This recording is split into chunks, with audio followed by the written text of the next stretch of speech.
Jesus finished ministering to her according to John chapter 4. She went to attract men. She called forth the men of the city and they came to Jesus. Why? Because her wiring is such that if she make an announcement, men gathers. But because she had not yet found God, she was attracting men to herself. So she was already in the sixth man's house that was not even her husband. Because out of the pool of men that was around her, she just picked one.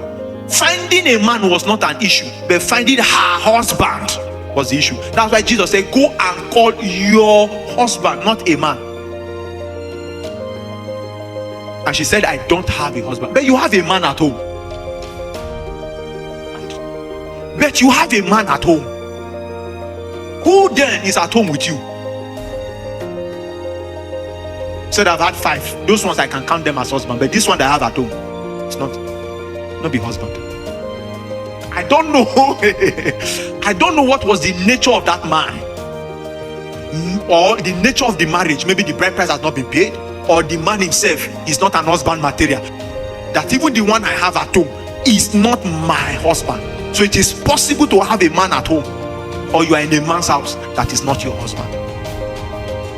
Why? She had not found Jesus yet. It is in Jesus that purposes are revealed.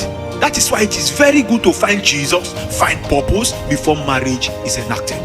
So she was still calling men to herself. When she found Jesus, she was able to call the men of the city to Jesus.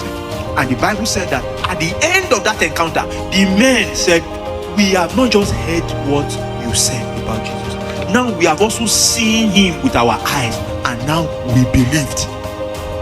One woman looking for men in a city brought an entire city to Jesus. That's to tell you the level of influence one woman had in a city, and yet she could not find one husband to stay with her for life. You can be gifted and yet not have a happy home if purpose and Jesus is not at the center.